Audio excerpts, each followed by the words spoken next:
Assalamualaikum warahmatullahi wabarakatuh. Ya, di sini kami akan menjelaskan tentang aplikasi kami, yaitu SPK Pemilihan Daerah dengan fasilitas kesehatan terbaik di Jawa Timur dan Jawa Tengah. Metode yang kami gunakan adalah TOPSIS, dan ini adalah anggota kami, yaitu M. Wiranto dan saya sendiri, Rian Rifki. Langsung saja kita ke programnya. Nah, di sini adalah tampilan awalnya. Jadi kita bisa lihat ada dataset, yaitu data mentah yang masih belum diproses sama sekali. Dan di bawah ini adalah untuk set bobot, yaitu untuk menentukan bobotnya dari SPK yang akan kita hitung ini. Nah, untuk codingannya,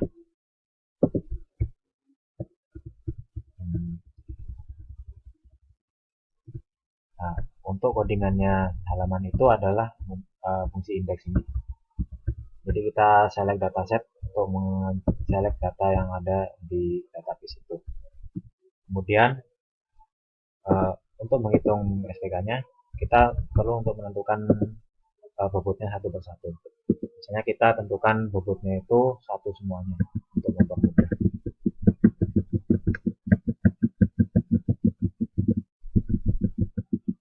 Nah, setelah sudah kita masukkan semuanya, kita klik submit. Setelah kita submit, maka kita akan menuju ke halaman hasil. Di halaman hasil ini tampil semua hasilnya, mulai dari matriks putusan, normalisasi matriks putusan, sampai nanti ke preference value-nya. Nah, kemudian untuk menghitung matriks putusannya ini, dalam fungsi hasil ini kita mengambil nilai bobot. Jadi bobot ini diambil dari inputan user tadi. Lalu setelah inputan user tadi ini kita jalankan fungsi set bobot yang ada di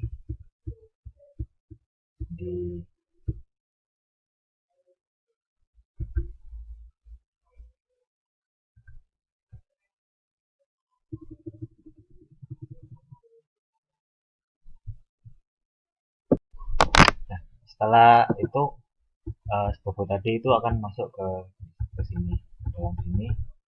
Nanti dia akan menjalankan fungsi MSPK. MSPK itu dia akan mengambil nilai dari semua inputan itu tadi yang ada di inputan user di halaman awal. Nanti akan masuk ke dalam sini, di return ke dalam sini, nanti akan masuk ke dalam variabel bobot.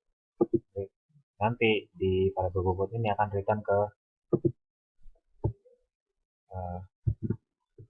dalam hasil sini, nanti akan masuk ke dalam sini.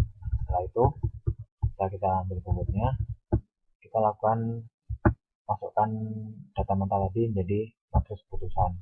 Kita konversi, fungsinya adalah di fungsi buat matriks putusan ini.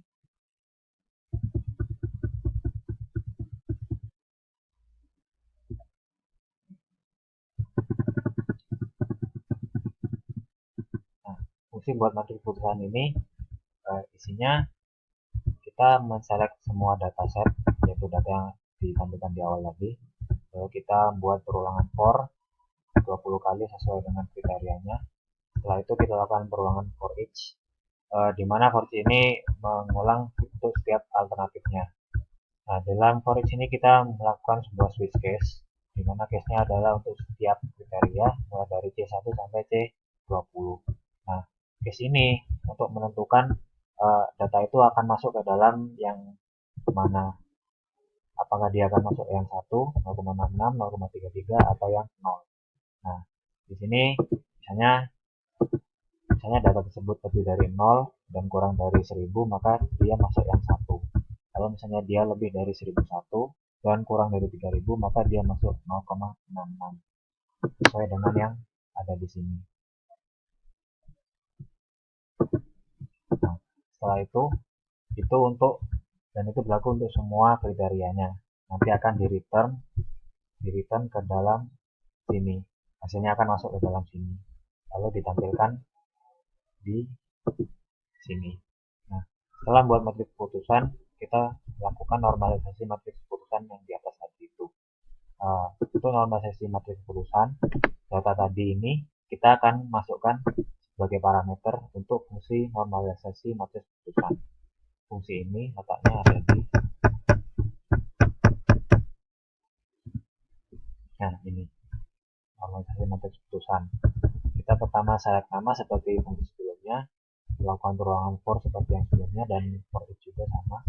Nah, di sini bedanya kita pangkatkan 2 untuk setiap nilai yang ada dalam suatu kriteria tersebut. Kita jumlahkan semuanya nanti. Nah, setelah kita jumlahkan semuanya, kita kita akarkan hasil penjumlahan semuanya itu tadi. Nah, hasil akar tadi itu kita gunakan sebagai pembagi untuk setiap nilai yang ada dalam kriterianya. Jadi setiap nilai di sini kita bagi satu persatu dengan hasil akar tadi. Maka akan menghasilkan normalisasi matriks keputusan. Setelah kita normalisasi, maka langkah selanjutnya adalah kita buat normalized straight matrix. Ini berbeda dengan yang sebelumnya. Normalized straight matrix ini fungsinya seperti ini. Hampir sama seperti yang sebelumnya, kita select nama, lakukan perulangan 20 kali, perulangan sampai 72 kali, yaitu sesuai dengan jumlah alternatif. Nah, kemudian kita kalikan nilai yang seluruh alternatif itu dengan bobotnya masing-masing kriterianya. Nah, sekarang juga di sini kita menghitung A plus dan A minusnya, di mana A plus itu kita dapatkan dari nilai tertinggi dari suatu kriteria, dan A min adalah nilai terendah dari kriterianya tersebut. Kalau kita return, hasilnya adalah normalized straight matrix ini. Ya. Untuk langkah selanjutnya akan dijelaskan oleh Wiranto. Ya, saya Emiranto Arskunandar yang saya akan melanjutkan dari penjelasan Rian tadi. Ya, setelah kita mendapatkan dari normalized widget matrix, kita akan mencari yaitu D min dan D plus. Nah, D plus sendiri, fungsi D plus adalah seperti ini.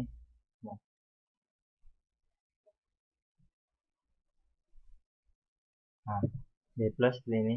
Pertama kita memanggil dari model select data set.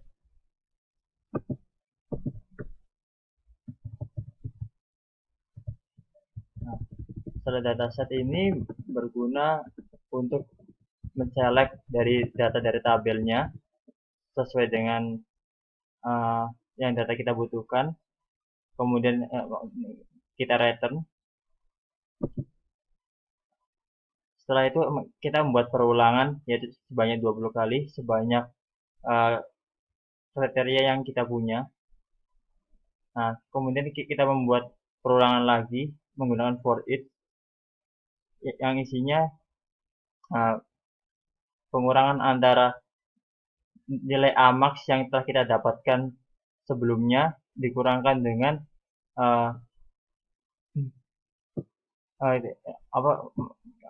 kriteria dari indeks. Nah, kemudian hasilnya kita pangkatkan 2. Nah, seperti ini. Jadi ditampung dalam D plus dan D plus akan di return. Nah, kemudian D min sebenarnya juga sama seperti D plus, cuma perbedaannya adalah pengurangannya itu antara A min dan indeks tersebut. Nah, kemudian hasilnya akan dipangkatkan 2 dan D min sendiri akan di return dan kembali ke atas ini.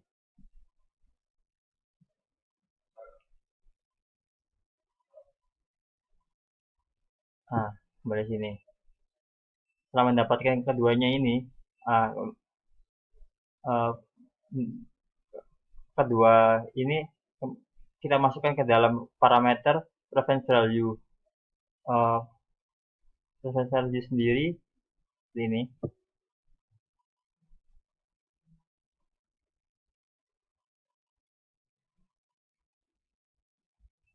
Nah, ini seperti tadi kita buat perulangan sebanyak 20 sesuai dengan kriterianya. Kemudian kita totalkan dari semua D plusnya menggunakan perulangan ini. Nah, diminnya dimasukkan ke dalam variabel apa total D plus dan total D min. Nah, setelah itu uh, hasil penjumlahannya tersebut akan diakarkan. Setelah diakarkan keduanya ini, kita kita membuat private value, yaitu dengan cara matriks dari PVD min tadi dibagi dengan matriks PVD min ditambah matriks PVD plus. Nah, hasilnya akan menjadi matriks preferred value ini. Setelah itu akan di return matriksnya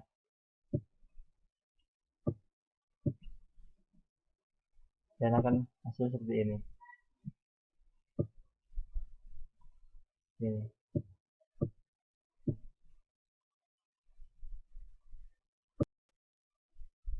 Ya, setelah kita mendapatkan preferred value, kita akan membuat ranking. Nah, ranking ini bertujuan untuk menentukan daerah mana yang mendapatkan yang berpeluang besar untuk menjadi daerah dengan fasilitas kesehatan terbaik. Ini rankingnya. Nah, sekian presentasi dari kami. Wassalamualaikum warahmatullahi wabarakatuh.